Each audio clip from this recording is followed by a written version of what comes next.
ಇದುವರೆಗೂ ನಾವು ಎಷ್ಟು ಶ್ಲೋಕಗಳನ್ನ ಭಗವದ್ಗೀತೆಯ ಮೊದಲನೇ ಅಧ್ಯಾಯದಲ್ಲಿ ಕಲ್ತಿದೀವೋ ಅದೆಲ್ಲ ಕೂಡ ಭಗವದ್ಗೀತೆಯ ಇಂಟ್ರೊಡಕ್ಟರಿ ಪಾರ್ಟ್ ತರ ಅಷ್ಟೇ.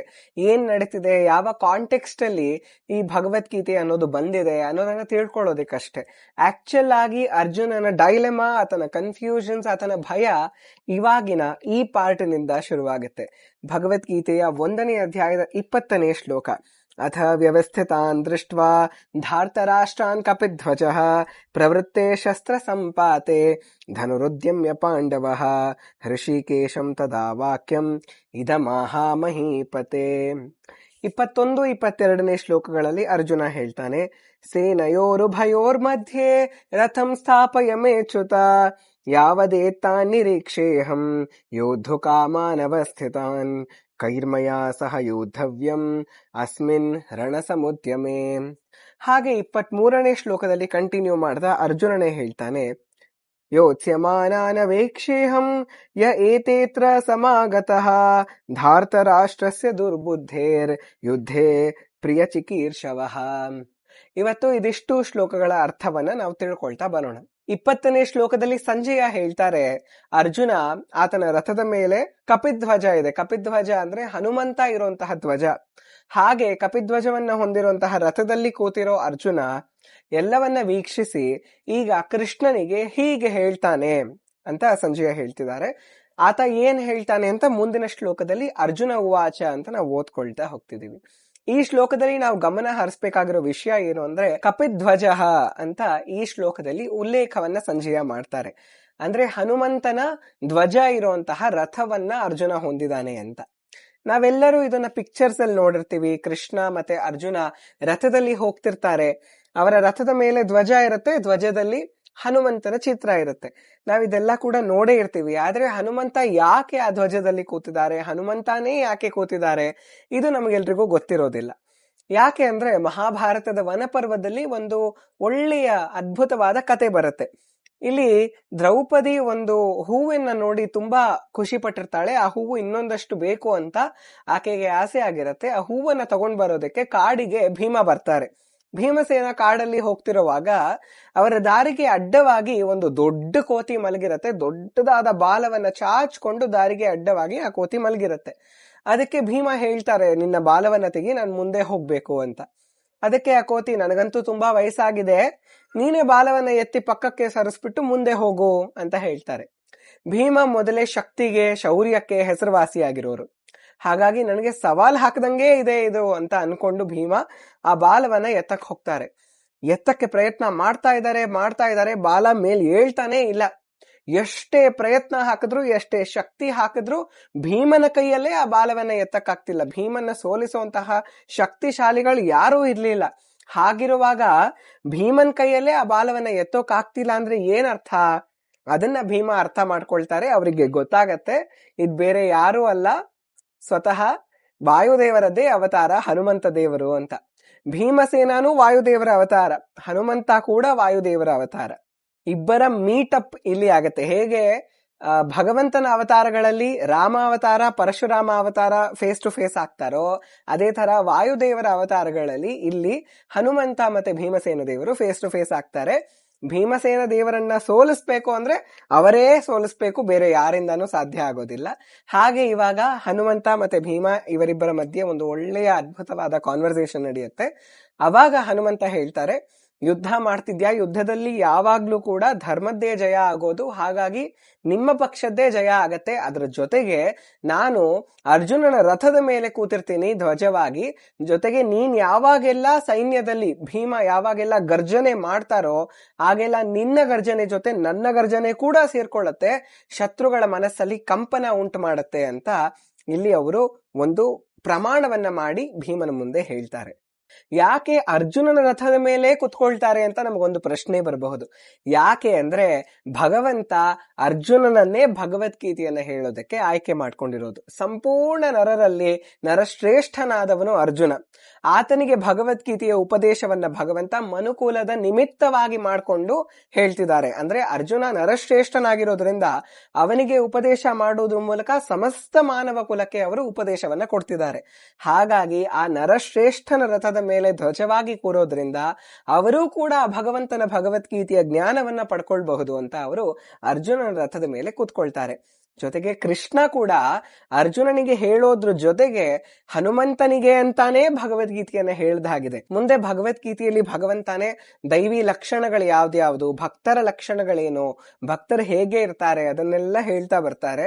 ಅದೆಲ್ಲ ಡೈರೆಕ್ಟ್ ಆಗಿ ಹನುಮಂತನದ್ದೇ ಎಕ್ಸಾಂಪಲ್ ತಗೊಂಡು ಹೇಳ್ತಿರೋ ಹಾಗೆ ಇರುತ್ತೆ. ಅಷ್ಟು ಅಚ್ಚುಕಟ್ಟಾಗಿ ನಾವು ಅದನ್ನ ಗಮನಿಸ್ಕೊಂಡು ಹೋಗಬಹುದು. ಭಗವಂತ ಹನುಮಂತನ ಬಗ್ಗೆನೇ ಹೇಳ್ತಿದ್ದಾನೇನೋ ಅನ್ನೋ ತರ ಹೇಳ್ತಾರೆ. ಭಗವಂತಂದೇ ಸಂಕಲ್ಪ ಅದು. ಅರ್ಜುನನ ಜೊತೆಗೆ ಹನುಮಂತ ಕೂಡ ಇದನ್ನ ಕೇಳಿಸ್ಕೊಳ್ಳಿ ಅನ್ನೋ ಕಾರಣದಿಂದ ಭಗವಂತನ ಸಂಕಲ್ಪದಂತೆ ಹನುಮಂತ ದೇವರು ಅರ್ಜುನನ ರಥದ ಮೇಲೆ ಸ್ಥಾಪಿತರಾಗ್ತಾರೆ. ಹಾಗೆ ನಮಗೆ ಈ ಶ್ಲೋಕದಲ್ಲಿ ಕಪಿಧ್ವಜ ಅಂತ ಬಳಸಿರೋದ್ರಿಂದ ಅದರ ಹಿಂದೆ ಸ್ಟೋರಿ ಏನು ಅಂತ ನಮಗ್ ತಿಳಿತು. ಇದು ಮಹಾಭಾರತದಲ್ಲಿ, ವೇದವ್ಯಾಸ ರಚಿತ ಮಹಾಭಾರತದಲ್ಲಿ ಬರುವಂತಹ ಸ್ಟೋರಿ.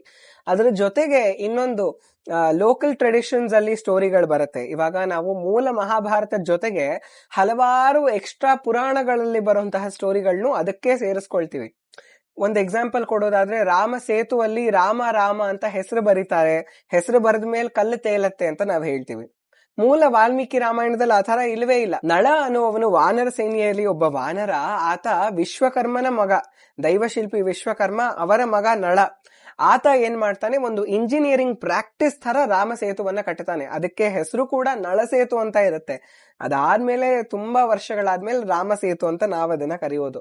ಆದ್ರೆ ನಳ ಒಂದು ಇಂಜಿನಿಯರಿಂಗ್ ಪ್ರಾಕ್ಟೀಸ್ ತರ ಅದನ್ನ ಕಟ್ಟುತ್ತಾನೆ. ಆ ಕಲ್ಲುಗಳು ತೇಲಲ್ಲ, ರಾಮ ಅಂತ ಹೆಸರು ಬರೆಯಲ್ಲ. ಸೊ ನಾವು ಮೂಲ ವಾಲ್ಮೀಕಿ ರಾಮಾಯಣದಲ್ಲಿ, ಮೂಲ ಮಹಾಭಾರತದಲ್ಲಿ ಏನೇ ಕಥೆಗಳಿದೆಯೋ ಅದಕ್ಕಿಂತ ಹೆಚ್ಚಾಗಿ ಒಂದಷ್ಟು ಪಾಪ್ಯುಲರ್ ಕಥೆಗಳನ್ನ ಕೇಳಿರ್ತೀವಿ. ಅದೇ ತರ ಒಂದು ಪಾಪ್ಯುಲರ್ ಕತೆ ಇದೇ ಹನುಮಂತನ ಬಗ್ಗೆ ಮತ್ತೆ ಅರ್ಜುನನ ಬಗ್ಗೆ ಇರೋದು ಯಾವುದು ಅಂದ್ರೆ, ಅರ್ಜುನ ಒಂದು ಬಾರಿ ರಾಮೇಶ್ವರಂಗೆ ಹೋಗಿರ್ತಾರೆ. ರಾಮೇಶ್ವರಂ ನಮಗೆ ಗೊತ್ತಿರೋ ಹಾಗೆ ಭಾರತದ ಕೆಳಗಡೆ ದಕ್ಷಿಣ ಮೋಸ್ಟ್ ಭಾಗದಲ್ಲಿ ಇರುವಂತದ್ದು. ಅಲ್ಲಿ ಏನು ಕೊನೆಯ ಲ್ಯಾಂಡ್ ಇದೆ ಧನುಷ್ಕೋಡಿ, ಅಲ್ಲಿಗೆ ಭಾರತ ಮುಗಿಯತ್ತೆ. ಅದಾದ ಮೇಲೆ ಸಮುದ್ರ, ನಂತರ ಶ್ರೀಲಂಕಾ, ಅದು ನಮ್ಮೆಲ್ರಿಗೂ ಗೊತ್ತೇ ಇರೋದೆ. ಅಲ್ಲಿಂದ ಭಗವಂತ ರಾಮ ತಮ್ಮ ಸೇತುವನ್ನ ಕಟ್ಕೊಂಡು ಹೋಗಿದ್ದಾರೆ ಅಂತ. ಅಲ್ಲಿ ಅರ್ಜುನ ಹೋಗಿದ್ದಾಗ ಆತ ಯೋಚನೆ ಮಾಡೋದಕ್ಕೆ ಶುರು ಮಾಡ್ತಾರೆ. ರಾಮನನ್ನ ಬಿಲ್ವಿದ್ಯೆಯಲ್ಲಿ ಮೇರಿಸುವಂತಹ ಧನುರ್ಧರ ಯಾರು ಬಂದಿಲ್ಲ, ಮುಂದೆ ಯಾರು ಬರೋದಕ್ಕೆ ಸಾಧ್ಯ ಇಲ್ಲ ಕೂಡ. ಹಾಗಿರುವಾಗ ಶ್ರೀರಾಮ ವಾನರರ ಕೈಯಲ್ಲಿ ಯಾಕೆ ಸೇತುವನ್ನ ಬಿಲ್ಡ್ ಮಾಡಿಸ್ಬೇಕಿತ್ತು, ಕೇವಲ ಬಾಣಗಳಿಂದಾನೇ ಸೇತುವನ್ನ ಕಟ್ಟಬಿಡಬಹುದಿತ್ತಲ್ಲ ಅಂತ ಯೋಚನೆ ಮಾಡ್ತಿರ್ತಾರೆ. ಅವ್ರಿಗೆ ಅವರೇ ಹೇಳ್ಕೊಳ್ತಿರ್ತಾರೆ. ಅವಾಗ ಪಕ್ಕದಲ್ಲೇ ಒಂದು ಮರದ ಮೇಲೆ ಒಂದು ಸಣ್ಣ ಕೋತಿ ಕೂತಿರುತ್ತೆ. ಆ ಕೋತಿ ಅರ್ಜುನನಿಗೆ ಹೇಳುತ್ತೆ, ನೀನು ಹಾಗೆಲ್ಲ ಅನ್ಕೊಳ್ತಿದ್ಯಾ ಅಲ್ವಾ, ರಾಮ ಇದ್ರಲ್ಲೇ ಬಾಣಗಳಲ್ಲೇ ಸೇತುವೆ ಕಟ್ಬಿಡಬಹುದಿತ್ತು ಅಂತ. ನೀನು ಒಳ್ಳೆ ಧನುರ್ಧಾರಿ ಅಲ್ವಾ, ನೀನೇ ಕಟ್ಟು ನೋಡು. ಅಕಸ್ಮಾತ್ ಅದು ನಿಂತ್ಕೊಂಡ್ರೆ ನೀನ್ ಹೇಳಿದ ಮಾತ್ರ ನಾನು ಒಪ್ಕೊಳ್ತೀನಿ. ನಾನು ಹೋಗಿ ಅದ್ರಲ್ಲಿ ಟೆಸ್ಟ್ ಮಾಡ್ತೀನಿ. ಅಕಸ್ಮಾತ್ ಅದ್ ಮುಳುಗೋದ್ರೆ ನಿನ್ನ ಮಾತು ತಪ್ಪು ಅಂತ ಹೇಳ್ತಾರೆ. ಅರ್ಜುನ ಕೂಡ ಇದನ್ನ ಚಾಲೆಂಜ್ ಅಂತ ತಗೊಳ್ತಾರೆ. ಅಕಸ್ಮಾತ್ ನಾನೇನಾದ್ರೂ ಇದನ್ನ ಮಾಡಕ್ ಆಗಿಲ್ಲ ಅಂದ್ರೆ ನನ್ ಪ್ರಾಣನೇ ತ್ಯಜಿಸ್ಬಿಡ್ತೀನಿ ಅಂತ ಅರ್ಜುನ ಹೇಳ್ತಾರೆ. ನನಗೆ 3 ಚಾನ್ಸ್ ಬೇಕು ಅಂತ ಅರ್ಜುನ ಕೇಳ್ಕೊಳ್ತಾರೆ. ಮೊದಲನೇ ಬಾರಿ ಅರ್ಜುನ ಬಾಣಗಳಿಂದ ಸೇತುವೆ ನಿರ್ಮಾಣ ಮಾಡ್ತಾರೆ. ಈ ಕೋತಿ 2 ಹೆಜ್ಜೆ ನಡ್ಕೊಂಡು ಹೋಗತ್ತೆ, ಸೇತುವೆ ಮುಳುಗೋಗತ್ತೆ. 2ನೇ ಬಾರಿ ಕೂಡ ಅರ್ಜುನ ಅದೇ ಬಾಣಗಳಿಂದ ಒಂದು ಸೇತುವೆ ನಿರ್ಮಾಣ ಮಾಡ್ತಾರೆ. ಈ ಕೋತಿ ರಾಮನಾಮವನ್ನ ನೆನಪು ಮಾಡ್ಕೊಂಡು ಹೋಗತ್ತೆ, ಸೇತುವೆ ಮುಳುಗೋಗತ್ತೆ. ಮೊದಲನೇ ಬಾರಿ ಕೂಡ ಈ ಕೋತಿ ರಾಮನಾಮವನ್ನ ನೆನಪು ಮಾಡ್ಕೊಳ್ತಾ ಹೋಗತ್ತೆ. 2 ಬಾರಿ ಕೂಡ ಸೇತುವೆಗಳು ಮುಳುಗೋಗತ್ತೆ. 3ನೇ ಬಾರಿ ಇನ್ನೇನು ಅರ್ಜುನ ಸೇತುವೆ ಕಟ್ಟಬೇಕು, ಅವಾಗ ಒಬ್ಬ ಬ್ರಾಹ್ಮಣ ಅಲ್ಲಿಗೆ ಬರ್ತಾನೆ. ಆ ಬ್ರಾಹ್ಮಣ ಬಂದ್ಬಿಟ್ಟು ಹೇಳ್ತಾನೆ, ನೀವಿಬ್ರು ಏನ್ ಮಾಡ್ತಿದ್ದೀರಾ ಅಂತ. ಅವಾಗ ಇವರಿಬ್ರು ನಡೆದಿರೋ ಎಲ್ಲ ಘಟನೆಗಳನ್ನ ಹೇಳ್ತಾರೆ. ಅದಕ್ಕೆ ಬ್ರಾಹ್ಮಣ ಹೇಳ್ತಾನೆ, ನೀವೊಂದು ಸ್ಪರ್ಧೆಯನ್ನ ಮಾಡ್ತಿದ್ದೀರಾ, ಆದ್ರೆ ಈ ಸ್ಪರ್ಧೆಗೆ ಒಬ್ಬ ಜಡ್ಜೇ ಇಲ್ಲ ಅಂದ್ರೆ ಹೇಗೆ? ಜಡ್ಜ್ಮೆಂಟ್ ನ ಯಾರು ಕೊಡೋಕೆ ಒಬ್ರು ಜಡ್ಜ್ ಇರ್ಬೇಕಲ್ವಾ, ನಾನು ಆ ಜಡ್ಜ್ ಆಗ್ತೀನಿ, ನೀವಿವಾಗ ಫೈನಲ್ ರೌಂಡ್ ಅನ್ನ ಮಾಡಿ ಅಂತ ಹೇಳ್ತಾರೆ. ಈ ಬಾರಿ ಆ ಬ್ರಾಹ್ಮಣ ಬಂದಿದ್ದಕ್ಕೋ ಏನೋ ಅರ್ಜುನನಿಗೆ ಒಂದು ಹುಮ್ಮಸ್ ಬರುತ್ತೆ, ಒಂದು ಕಾನ್ಫಿಡೆನ್ಸ್ ಬರುತ್ತೆ. ಇದುವರೆಗೂ ಅರ್ಜುನ ತುಂಬಾ ಓವರ್ ಕಾನ್ಫಿಡೆನ್ಸ್ ಅಲ್ಲಿ ಸೇತುವೆಯನ್ನ ಬಿಲ್ಡ್ ಮಾಡಕ್ ಟ್ರೈ ಮಾಡ್ತಿದ್ದ. ಈ ಬಾರಿ ತುಂಬಾ ಹಂಬಲ್ ಆಗಿ ಕೃಷ್ಣನನ್ನ ನೆನಪು ಮಾಡ್ಕೊಳ್ತಾ ಕೃಷ್ಣ ಕೃಷ್ಣ ಕೃಷ್ಣ ಅನ್ಕೊಳ್ತಾ ಸೇತುವೆಯನ್ನ ಬಿಲ್ಡ್ ಮಾಡ್ತಾನೆ. ಆದ್ರೆ ಕೋತಿಗೆ ಈ ಬಾರಿ ಓವರ್ ಕಾನ್ಫಿಡೆನ್ಸ್ ಆಗ್ಬಿಟ್ಟಿರುತ್ತೆ. ಅದಕ್ಕೆ ಆ ಕೋತಿ ರಾಮನಾಮವನ್ನ ನೆನಪು ಮಾಡ್ಕೊಳ್ಳೋದೇ ಇಲ್ಲ, ಹಾಗೆ ನಡ್ಕೊಂಡು ಹೋಗೋದಕ್ಕೆ ಶುರು ಮಾಡುತ್ತೆ. ನಡ್ಕೊಂಡು ಹೋಗತ್ತೆ, ಮುಳುಗ್ತಾನೆ ಇಲ್ಲ ಸೇತುವೆ. ಆ ಕೋತಿ ಬೇರೆ ಯಾರು ಅಲ್ಲ, ಸ್ವತಃ ಹನುಮಂತ ದೇವರೇ ಒಂದು ಕೋತಿಯ ರೂಪದಲ್ಲಿ ಬಂದಿರೋದು. ಇವಾಗ ಅವರು ಮುಳುಗದೆ ಇರೋದನ್ನ ನೋಡಿ ತಮ್ಮ ನಿಜ ಸ್ವರೂಪಕ್ಕೆ ಮರಳಿ ಬರ್ತಾರೆ. ಕಾಂಚನಾದ್ರಿ ಕಮನೀಯ ವಿಗ್ರಹಂ, ಆ ಸ್ವರೂಪಕ್ಕೆ ಬಂದ್ರು, ಅಷ್ಟು ಶಕ್ತಿಯನ್ನ ಪಡ್ಕೊಂಡ್ರು ಅದು ಮುಳುಗ್ತಾ ಇಲ್ಲ. ಇನ್ನೂ ದೊಡ್ಡದಾಗಿ ಬೆಳಿತಾ ಇದ್ದಾರೆ, ಆ ಸೇತುವೆ ಮುಳುಗ್ತಾನೇ ಇಲ್ಲ. ಅವಾಗ ಅವ್ರಿಗೆ ಗೊತ್ತಾಗತ್ತೆ ಆ ಬ್ರಾಹ್ಮಣ ಬಂದಿರೋನು ಬೇರೆ ಯಾರು ಅಲ್ಲ, ಸ್ವತಃ ಭಗವಾನ್ ಶ್ರೀ ಕೃಷ್ಣನೇ. ಈ ಬಾರಿ ಅರ್ಜುನ ಕೃಷ್ಣನನ್ನ ನೆನಪು ಮಾಡ್ಕೊಂಡು ಸೇತುವೆ ಬಿಲ್ಡ್ ಮಾಡಿದಾನೆ, ನಾನೀ ಬಾರಿ ರಾಮನನ್ನ ನೆನಪು ಮಾಡ್ಕೊಳ್ದೆ ಸೇತುವೆ ಮೇಲೆ ಬಂದಿದ್ದೀನಿ. ಹಾಗಾಗಿ ನಾವ್ ಯಾವಾಗ ಭಗವಂತನ ನಾಮವನ್ನ ಬಿಟ್ಬಿಡ್ತೀವೋ ಅವಾಗ ನಾವ್ ಯಾವತ್ತಿದ್ರೂ ಗೆಲ್ಲೋದಕ್ಕೆ ಮೇಲೆ ಬರೋದಕ್ಕೆ ಸಾಧ್ಯ ಇಲ್ಲ. ಯಾವಾಗ್ಲೂ ಕೂಡ ನಾವು ಈ ನೀರ್ ಮೇಲೆ ಸೇತುವೆ ಹೇಗೆ ನಿಲ್ತಿದ್ಯೋ ಹಾಗೆ ನಾವು ಈ ಜಗತ್ತು ಅನ್ನೋ ಸಮುದ್ರದಲ್ಲಿ ಪಾರ್ ಮಾಡ್ಬೇಕು ಅಂದ್ರೆ ನಾವು ನಿಂತಿರ್ಬೇಕು ಸ್ಥಿರವಾಗಿ, ಅಂದ್ರೆ ನಮಗೆ ಭಗವಂತನ ನಾಮದ ಸಹಾಯ ಇರಬೇಕು ಅಂತ ಇದನ್ನ ಅವರು ತಿಳ್ಕೊಳ್ತಾರೆ. ಜೊತೆಗೆ ಭಗವಂತ ಶ್ರೀ ಕೃಷ್ಣ ಕೂಡ ಬ್ರಾಹ್ಮಣ ವೇಷವನ್ನು ತೋರಿದು ತಮ್ಮ ನಿಜ ಸ್ವರೂಪಕ್ಕೆ ಬರ್ತಾರೆ. ಇದರ ನಂತರ ಶ್ರೀ ಕೃಷ್ಣನೇ ಆಜ್ಞೆಯನ್ನ ಮಾಡ್ತಾರೆ, ಹನುಮಂತ ನೀನು ಅರ್ಜುನನ ರಥದ ಮೇಲೆ ಧ್ವಜದಲ್ಲಿ ಕೂತ್ಕೋ ಅಂತ. ಇದೊಂದು ಲೋಕಲ್ ಟ್ರೈಬ್ಸ್ ಅಲ್ಲಿ ಬರುವಂತಹ ಸ್ಟೋರಿ, ಇದು ಮೂಲ ಮಹಾಭಾರತದಲ್ಲಿ ಬರೋದಿಲ್ಲ. ಆದ್ರೆ ಈ ಕಾಂಟೆಕ್ಸ್ಟ್ಗೆ ಇದು ಕೂಡ ಮ್ಯಾಚ್ ಆಗತ್ತೆ ಅಂತ ಅನ್ಸ್ತು, ಅದಕ್ಕೆ ನಾನು ನಿಮ್ ಜೊತೆ ಈ ಸ್ಟೋರಿಯನ್ನ ಶೇರ್ ಮಾಡಿದೆ. ಇನ್ನು ಮುಂದೆ ಅರ್ಜುನ ಏನ್ ಹೇಳ್ತಾರೆ ಅನ್ನೋದು ತುಂಬಾ ತುಂಬಾ ಇಂಪಾರ್ಟೆಂಟ್. ಇದೇ ಒಂದು ಟರ್ನಿಂಗ್ ಪಾಯಿಂಟ್ ಅಂತೀವಲ್ಲ, ಈ ಅಧ್ಯಾಯಕ್ಕೆ ಇದೇ ಟರ್ನಿಂಗ್ ಪಾಯಿಂಟ್. ಏನ್ ಹೇಳ್ತಿದ್ದಾರೆ ಅಂದ್ರೆ, ಸೇನೆಯೋರುಭಯೋರ್ ಮಧ್ಯೆ ರಥಂ ಸ್ಥಾಪಯಂ ಅಚ್ಯುತ, ಎರಡೂ ಸೇನೆಗಳ ಮಧ್ಯೆ ಹೇ ಅಚ್ಯುತ ನನ್ನ ರಥವನ್ನ ತಗೊಂಡು ಹೋಗಿ ನಿಲ್ಲಿಸು. ಯಾರ್ಯಾರೆಲ್ಲ ಯುದ್ಧ ಮಾಡಕ್ಕೆ ಬಂದಿದ್ದಾರೆ ನಾನು ಅವರನ್ನೆಲ್ಲ ನೋಡ್ಬೇಕು ಅಂತ. ಮತ್ತೆ 23ನೇ ಶ್ಲೋಕದಲ್ಲಿ ಹೇಳ್ತಾರೆ, ದುರ್ಬುದ್ಧಿಯನ್ನ ಉಳ್ಳಂತಹ ಧೃತರಾಷ್ಟ್ರನ ಮಗ ದುರ್ಯೋಧನನ ಪಕ್ಷದಲ್ಲಿ ಯಾರೆಲ್ಲ ಅವನಿಗೆ ಸಪೋರ್ಟ್ ಮಾಡಕ್ ಬಂದಿದ್ದಾರೆ, ನಾನು ಯಾರ ವಿರುದ್ಧ ಎಲ್ಲ ಕಾದಾಡ್ಬೇಕು, ಅವರನ್ನ ನಾನು ನೋಡ್ಬೇಕು, ಹಾಗಾಗಿ ನನ್ನನ್ನ ಅಲ್ಲಿ ಕರ್ಕೊಂಡು ಹೋಗು ಅಂತ ಅರ್ಜುನ ಕೇಳ್ತಿದ್ದಾರೆ. ಇವಾಗಲೇ ನಾವು ನೋಡಿರೋ ಹಾಗೆ ಅರ್ಜುನನ ಸಪೋರ್ಟಿಗೆ ಯಾರ್ಯಾರಿದ್ದಾರೆ, ಒಂದು ಸರ್ವೋತ್ತಮ, ಮತ್ತೊಂದು ಜೀವೋತ್ತಮ. ಇಬ್ಬರೂ ಕೂಡ ಅರ್ಜುನನ ಸಪೋರ್ಟ್ ಅಲ್ಲಿ ಇದ್ದಾರೆ. ಸರ್ವೋತ್ತಮನಾದ ಶ್ರೀಹರಿ ಭಗವಂತ, ಅವನ ರಥದ ಚಾಲಕನಾಗಿ, ಸಾರಥಿಯಾಗಿ, ಪಾರ್ಥ ಸಾರಥಿಯಾಗಿ ಭಗವಂತನೇ ನಿಂತಿದ್ದಾನೆ. ಜೊತೆಗೆ ಜೀವೋತ್ತಮರಾದ ವಾಯುದೇವರು ಹನುಮಂತನಾಗಿ ಅವರ ರಥದ ಮೇಲೆ ನಿಂತಿದ್ದಾರೆ. ಎರಡೂ ಕೂಡ ಎಲ್ಲಿರತ್ತೆ ಅಂದ್ರೆ ಧರ್ಮ ಇದ್ದ ಕಡೆ ಇರುತ್ತೆ.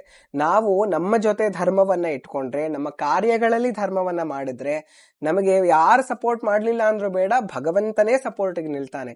ನೀವ್ ಯಾವಾಗ್ಲೂ ಕೂಡ ಯಾವಾಗ ಒಳ್ಳೆ ಕೆಲಸ ಮಾಡ್ತಿದ್ರು ನಿಮಗ್ ಸಪೋರ್ಟ್ ಯಾರು ಸಿಕ್ತಿಲ್ಲ ಅಂತ ಅನ್ಕೊಳ್ತಿರೋ ಅವಾಗ ಅರ್ಜುನನನ್ನ ನೆನಪು ಮಾಡ್ಕೊಳ್ಳಿ. ಆತನಿಗೂ ಇದ್ದಿದ್ದು ತುಂಬಾ ಕಡಿಮೆ ಸಪೋರ್ಟ್ ಜನಗಳ ವೈಸ್ ಅಲ್ಲಿ ನಾವು ನೋಡೋದಾದ್ರೆ. ದುರ್ಯೋಧನಿಗೆ ತುಂಬಾ ಜನ ಸಪೋರ್ಟ್ ಮಾಡೋರಿದ್ರು, ಆದ್ರೆ ಅರ್ಜುನನಿಗಿದ್ದ ಬಿಗ್ಗೆಸ್ಟ್ ಸ್ಟ್ರೆಂತ್ ಏನು ಅಂದ್ರೆ ಹನುಮಂತ ಮತ್ತೆ ಶ್ರೀ ಕೃಷ್ಣನೇ ಅವನ ಪರವಾಗಿ, ಅವನ ಪಕ್ಷದಲ್ಲಿ, ಅವನ ರಥದಲ್ಲಿ ಇದ್ರು. ಅದೇ ತರ ನಾವು ಅರ್ಜುನನ ತರ ಧರ್ಮ ಕಾರ್ಯವನ್ನ ಮಾಡಿದ್ರೆ ನಮ್ಮ ಇದೇ ದೇಹ ಅನ್ನೋ ರಥದಲ್ಲಿ, ಹೃದಯದಲ್ಲಿ ನಮ್ಮ ಶ್ರೀ ಕೃಷ್ಣ ನೆಲೆಸಿರ್ತಾನೆ, ನಮ್ಮ ಶಕ್ತಿಯಲ್ಲಿ ಹನುಮಂತ ದೇವರು ನೆಲೆಸಿರ್ತಾರೆ. ಧರ್ಮಕ್ಕೆ ವಿಜಯವನ್ನ ಅವರೇ ತಂದು ಕೊಡ್ತಾರೆ. ಹೀಗೆ ಇರುವಂತಹ ಅರ್ಜುನ ಎರಡೂ ಸೈನ್ಯಗಳ ಮಧ್ಯ ಹೋಗಿ ಆಪೋಸಿಟ್ ಸೈನ್ಯವನ್ನ ವೀಕ್ಷಣೆ ಮಾಡ್ಬೇಕು ಅಂತ ಅನ್ಕೊಳ್ತಾನೆ. ನಾವ್ ಯಾವಾಗ್ಲೂ ಅಷ್ಟೇ ಒಳ್ಳೆ ಯೋಧರನ್ನ ನೋಡೋದಾದ್ರೆ ಅವ್ರು ಯಾವತ್ತಿದ್ರೂ ಆಪೋಸಿಟ್ ಪಕ್ಷವನ್ನ ಕಡೆಗಾಣಿಸೋದಿಲ್ಲ. ಅವ್ರ ಯುದ್ಧದಲ್ಲಿ ಎಷ್ಟೇ ಮಟ್ಟಿಗೆ ವಿಜಯವನ್ನ ಪಡ್ಕೊಳ್ತಿರ್ಲಿ, ಅರ್ಜುನನೇ ನಾವು ಎಕ್ಸಾಂಪಲ್ ತಗೊಳ್ಳೋದಾದ್ರೆ ಇದುವರೆಗೂ ಯುದ್ಧಗಳಲ್ಲಿ ಒಂದೇ ಒಂದು ಯುದ್ಧವನ್ನ ಕೂಡ ಅರ್ಜುನ ಸೋತಿರೋದಿಲ್ಲ. ಕುರುಕ್ಷೇತ್ರ ಯುದ್ಧ ಮಾಡೋವರೆಗೂ ಕುರುಕ್ಷೇತ್ರದಲ್ಲೂ ಸೋಲೋದಿಲ್ಲ ಆತ. ಅದೇ ತರ ಅಷ್ಟು ವಿಜಯಗಳನ್ನೇ ಕಾಣ್ಕೊಂಡ್ ಬರ್ತಿದ್ರು ಕೂಡ ಅರ್ಜುನ ಎಷ್ಟು ಹ್ಯುಮಿಲಿಟಿ ಇಟ್ಕೊಂಡಿದ್ದಾನೆ ಅಂದ್ರೆ ಎದುರಾಳಿ ಪಕ್ಷವನ್ನ ನಾವು ಹೀಗಳಿಸಬಾರ್ದು, ಅದನ್ನ ನಾವು ನೋಡ್ಬೇಕು, ಅಂಡರ್ ಎಸ್ಟಿಮೇಟ್ ಮಾಡಬಾರ್ದು. ಅವಾಗ ನಾವು ಒಂದು ಕರೆಕ್ಟ್ ಆದ ಸ್ಟ್ರಾಟಜಿಯನ್ನ ಪ್ಲಾನ್ ಮಾಡ್ಕೊಳ್ಬಹುದು. ಆ ಜ್ಞಾನ ಅರ್ಜುನನಿಗಿದೆ. ಹಾಗಾಗಿ ಆತ ಎರಡೂ ಸೈನ್ಯಗಳನ್ನ ನೋಡ್ಬೇಕು.